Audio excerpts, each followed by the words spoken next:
میرے دوستو، انسان کو کل عقل بھی مل جائے تو پھر بھی اللہ کی حکمت کا وہ احاطہ نہیں کر سکتا۔ رب کریم کو زیادہ پتہ ہے کہ ہمارے لیے کون سی چیز بہتر ہے اور کون سی چیز ہمارے لیے نقصان کا باعث ہے۔ اللہ تبارک و تعالی کی حکمت یہ چاہتی ہے کہ میرے بندے پریشان نہ ہوں۔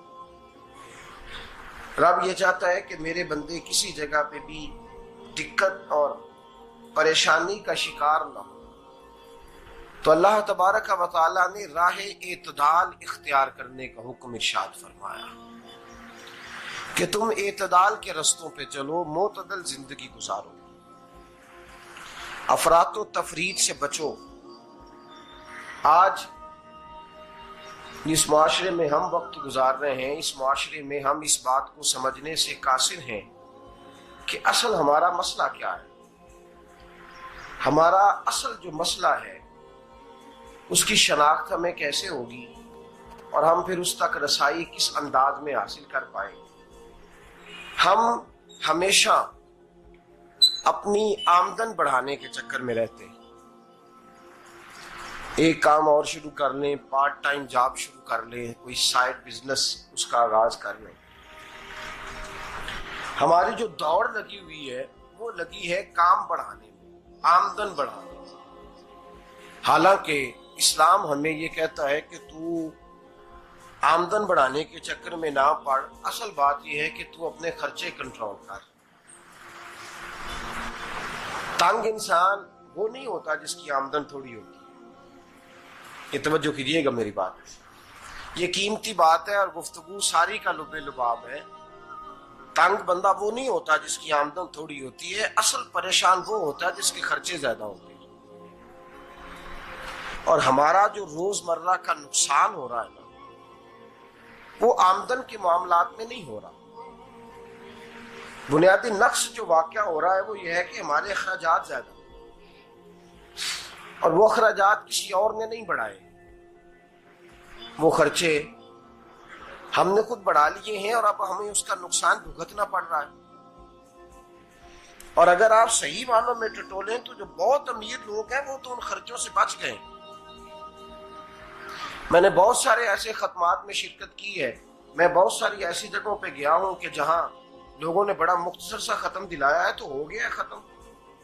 ختم کے معاملے میں کب کسی نے پابندی لگائی ہے کہ اس میں 200 آدمی شریک ہوگا تو تب یہ سال ثواب صحیح ہو سکے گا؟ کون کہتا ہے؟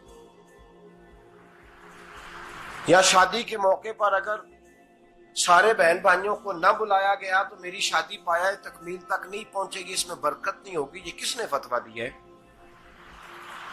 معتدل زندگی کا اسلام حکم دیتا ہے۔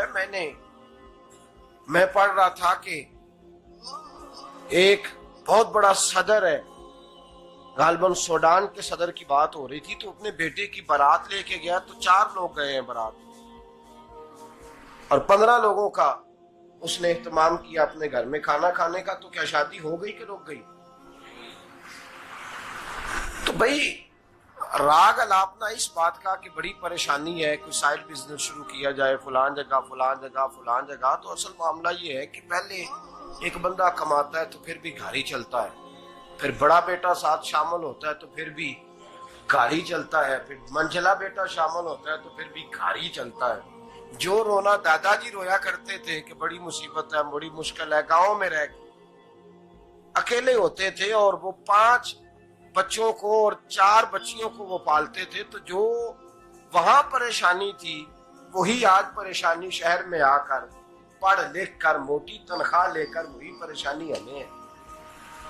تو میں جس نتیجے پہ پہنچا ہوں اس کو پڑھ کے، قرآن مجید کی چند آیات کو دیکھ کر اور اس مفہوم کی جو حدیثیں کتب احادیث میں پائی جاتی ہیں اور ہمارے بزرگوں نے ہمیں جو مزاج اس حوالے سے دیا ہے، میں اس نتیجے پہ پہنچا ہوں کہ مسئلہ آمدن کا نہیں، مسئلہ خرچے کا ہے۔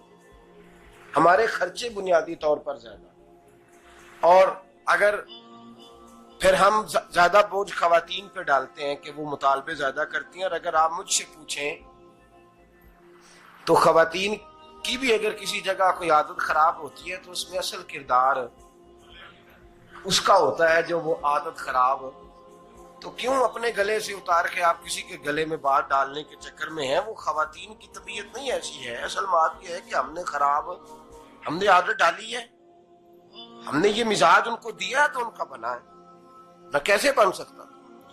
تو اعتدال جب تک زندگی میں نہیں ہوتا، پانی پیاس بجھاتا ہے لیکن ایک گلاس ہی ہو تو پیاس بجھاتا ہے، بالٹی کو منہ کو لگائے گا تو کپڑے بھگو دے گا اس کے. حالانکہ پانی بری چیز کا نام نعمت ہے نا بہت بڑی اللہ کی، لیکن پیالے میں ہی اچھا لگتا ہے. کوئی مٹکا منہ کو لگائے گا تو تانگ ہوگا، پیالہ ہی بہتر ہے اس کے لیے. تو میرے دوست، مٹکے سے بھی بعض اوقات کام چل جاتا ہے، لیکن اگر کوئی کہے نہیں مجھے دریا ہی چاہیے تو اس کا تو گھر بہ جائے گا، سارا گھر بہ جائے گا اس کا. ہمیں دریا قابو کرنے کا موڈ بنایا ہوا ہے تو اس سے گھر بہا کرتے ہیں، اس سے گھر بنا نہیں کرتے. گھر پیالے سے پانی پینے سے بنتا ہے. اگر تو دریا پہ قبضہ کرنے کا موڈ بنائے گا تو گھر بنے گا نہیں، گھر بہ جائے گا. آگ نہ ہو تو کھانا پک نہیں سکتا، لیکن ہلکی آنچ سے کھانا پکتا ہے. اور اگر آنچ تیز کر دی جائے تو جی قرینے قیاس بات کر رہا ہوں، میں عقل سے ماورا نہیں کر رہا. قرینے قیاس سمجھانے کے لیے مثالیں دے رہا ہوں. ہلکی آنچ پہ کھانا پک جاتا ہے اور آگ تیز ہو تو کھانا جل جاتا ہے. تو کھانا اتنی دیر کھانے کے قابل رہتا ہے جب تک وہ ہلکی آنچ پہ پکتا ہے. تو جتنی مرضی تو کہتا ہے نہیں میرا گزارے نہیں، آگ تیز ہونی چاہیے، تو میاں جل جائے گا، جل جائے گا. ہوا نہ ملے تو سانس نہیں آتی، ٹھیک ہے؟ آکسیجن نہ ہو تو سانس ہے، ہوا نہ چلے تو گزارا نہیں ہوتا. لیکن اگر تیز جلے نا، اگر تیز چلے تو آندھی اور طوفان بن جائے تو چھتیں گرا دیتی ہے، جانیں لے لیتی ہے. ہم ہیں طوفان کے چکر میں، ہم ہیں دریا کے چکر میں، ہم ہیں بڑے لاؤ کے چکر میں. تو میاں ہلکی آنچ ہی اچھی ہے، یاد رکھ.